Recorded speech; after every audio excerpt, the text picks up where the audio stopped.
এই ফোনটা iPhone 11 pro.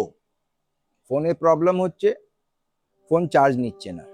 Phone on আছে, অ্যাবসোলুটলি ওয়ার্কিং কন্ডিশনে আছে। তো প্রবলেমটা চার্জিং কানেক্টর থেকেও হতে পারে, আর প্রবলেমটা চার্জিং আইসি থেকেও হতে পারে। তো সর্বপ্রথম এই ফোনটাকে একবার আমি ওয়্যারলেস চার্জিংয়ে রেখে চেক করব যে এটা চার্জ নিচ্ছে কিনা।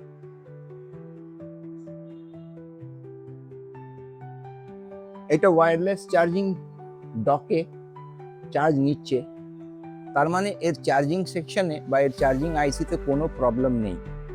তো এর চার্জিং কানেক্টরটা আমি চেঞ্জ করব আর এই প্রবলেমটা রিজলভ হয়ে যাবে। এই ফোনটাতে একটা জিনিস আমি নোটিস করেছি যে এটাতে ডিসপ্লে লাগানো আছে কপি, এর ব্যাক গ্লাসটাও এখান থেকে ভাঙা আছে। তো কাস্টমার শুধু আমাকে এই চার্জিং এর প্রবলেমটা রিজলভ করার জন্য বলেছে।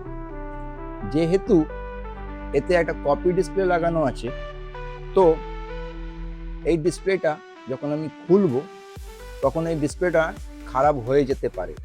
এটা অলরেডি আমার কাস্টমারকে বলা আছে, কিন্তু once in a blue moon এরম হয়। তো চলুন এই ফোনটাকে এখন আমি ডিসেম্বল করি, আর ডিসেম্বল করার পরে এর যে চার্জিং কানেক্টরটা আছে সেটাকে আমি চেঞ্জ করি। তো যেমনটা আপনারা দেখতে পাচ্ছেন যে আমার যেখানে সাসপেক্ট ছিল এর চার্জিং কানেক্টরের, ওই সাসপেক্টটাই ঠিক।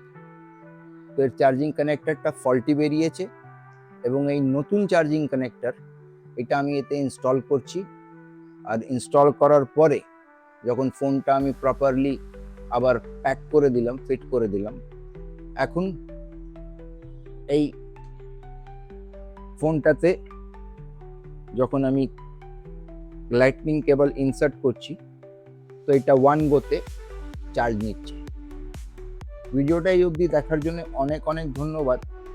আর যারা এই ভিডিওটা ইচ্ছাপুর, ব্যারাকপুর, শ্যামনগর এইসব অঞ্চল থেকে দেখছেন, তাদের আমি বলতে চাই যে আমার দোকান পলতা রেলওয়ে স্টেশনের খুবই কাছে আছে। পায়ে হেঁটে মাত্র 2 মিনিট লাগে আমার দোকানে আসতে। তো যদি আপনার কাছে কোনো ফোন আছে অ্যান্ড্রয়েড বা আইফোন যেটাতে কোনো প্রবলেম আছে, তাহলে ডেফিনেটলি আপনি ফোনটা নিয়ে চলে আসুন আমার দোকানে। আর ভিডিওটা শেষ করার আগে আমি আপনাকে বলি যে আমার দোকানে এই মুহূর্তে 999 টাকায় মোবাইলের ডিসপ্লে চেঞ্জ করা হচ্ছে।